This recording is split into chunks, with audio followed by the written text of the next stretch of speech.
Hello and Namaste. The primary purpose of religious art was to make the knowledge of Vedas accessible to everyone. Sometimes this art contains science and scientific concepts, as we have seen in my previous posts. More often, they contain the philosophy of the Vedas. The images of all our deities have deeper philosophical meaning. For understanding the hidden meaning in the images of our gods, we need to understand some of the fundamentals of our philosophy. According to Advaita philosophy, the entire universe is an illusion. The only thing that is real is the consciousness principle called Brahman. That is the only thing that exists. Everything else that you experience, including yourself, your body, mind and intellect, are just illusions created by Maya, which is the deluding power of the cosmos. Even this Maya is not separate from Brahman. One of the powers of Brahman is Maya, the power of illusion. That is why this philosophy is called Advaita, which means singular, one without a second. Advaita means there is only one thing. An example which is often given in Vedanta to explain this concept is that of dreaming. When you are dreaming, the whole dream world is an illusion created by you. Everything in the dream is you. You might be having a very vivid dream with mountains, rivers, cities and people in it. Where do these things come from? They come from you. Who has created it? You have created it. Along with all the things and people, you have also created a dream version of yourself. Even that is not the real you. Only when you wake up, you realize that this nightmare you were having, with its suffering and heartbreak, was only in your head. You are the creator and destroyer of this. Those of you who know Dakshinamurti Stotram written by Adi Shankara will be familiar with this analogy. In the very first verse, Shankaracharya succinctly presents this analogy. Vishwam darpana drishyamana nagari tulyam nijantargatam pashyannatmani mayaya bahirivod bhutam yata nidraya. The entire world which is within me, I am seeing as though it is outside because of the power of Maya, just like I do in a dream. This very famous example of dream as a metaphor for the entire universe has been given a concrete shape in the image of sleeping Ranganatha. Ranganatha is the famous image of Vishnu sleeping on a serpent bed called Adishesha and dreaming the universe into existence. He is floating in the ocean of milk, and as he dreams up the next creation, a lotus with Brahma seated on it springs from his navel. It is important to note that Brahma, the creator, is different from Brahman, the all-pervading consciousness principle that we spoke about earlier. Ranganatha is perhaps the most popular form of Vishnu. All the ancient and revered Vaishnavite temples have Ranganatha as the main deity. You find him in Srirangam, the holiest Vaishnavite temple, and Padmanabha Swami temple in Thiruvananthapuram, the richest temple in the world. Now you know why Ranganatha is sleeping. He is dreaming up the universe. Obviously, 8 hours are not enough. When he sleeps, the creation begins, and when he wakes up, it ends. Just like when we sleep, our dream world emerges and disappears when we wake up. Perhaps the most dramatic feature of Ranganatha is his bed, which is a snake. The snake on which he is sleeping has 1,000 heads.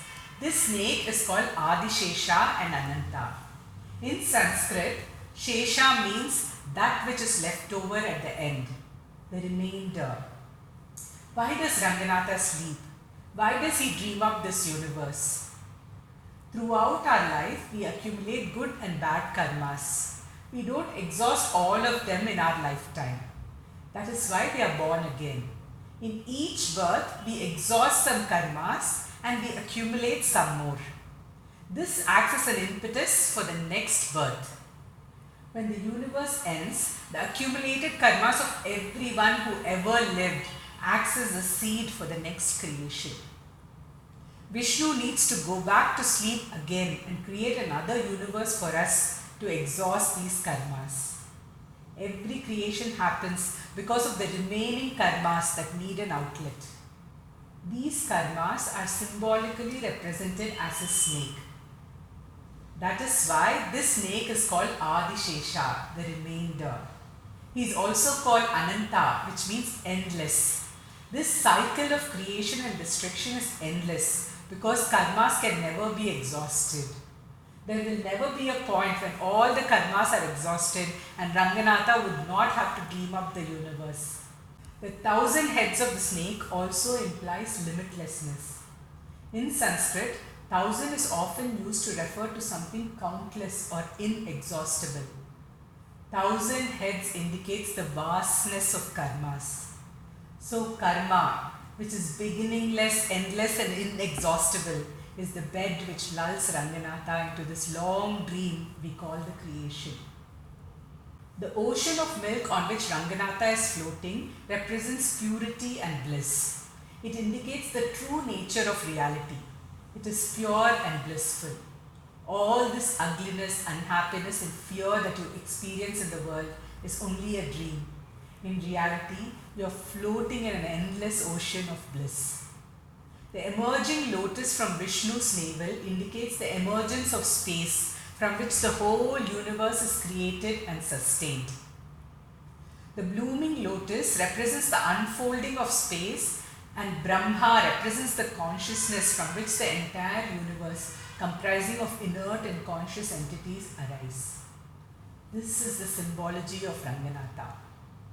Ranganatha literally means the master of the stage, the one who is directing the drama called the universe. My first memories of the sleeping Ranganatha are from the Tiruvallikeni Parthasarathi temple. I sometimes accompanied my dad on his weekly visits to this temple. He used to point to the statue and tell me the story which his dad told him. This Ranganatha Swami is the original deity of the temple. Ranganatha means the master of the stage. The whole world is just a play and he is the one who is directing it. Although he has to direct such a huge undertaking, he is calm and resting peacefully in his bed. This must have seemed like a miracle to my dad, who never learned the art of staying calm. I have such lovely memories of visiting temples with my father. Thank you, Nana, for inspiring in me the love for temples. This discussion on symbology of Ranganatha cannot be complete without Nataraja. I did a post on Nataraja, the cosmic dancer, a month back. I want you to take a minute and think how the very same concept of the illusionary nature of the universe has been given a widely different artistic interpretation in the image of Nataraja. Instead of a dream, the creation is represented as the dance of Nataraja. A dance does not have any substantiality separate from the dancer. The only permanent and real thing in the dance is Shiva. Everything else you see, from the rise and fall of civilizations to the birth and death of galaxies, are only illusions. They are different expressions of Shiva's dance. Ranganatha's sleep and Shiva's dance represent the same concept. The cyclic nature of creation is represented by the circle of fire surrounding Nataraja, and here it is represented as the sleep and waking of Ranganatha. The matted locks of Nataraja flying around in all directions represents the unfolding of space, and here the blooming lotus is used to represent it. I request you to go back and watch my post on Nataraja. Take a moment to appreciate how two different artists have interpreted the very same philosophy so differently. One as the energetic dance of Shiva and the other as the calm sleep of Ranganatha. Just contemplating it is a spiritual experience. That's it from me. Thank you for watching. Please do subscribe and like. Press the bell icon for reminders. Looking forward to your comments and feedback. Until next week, Namaste.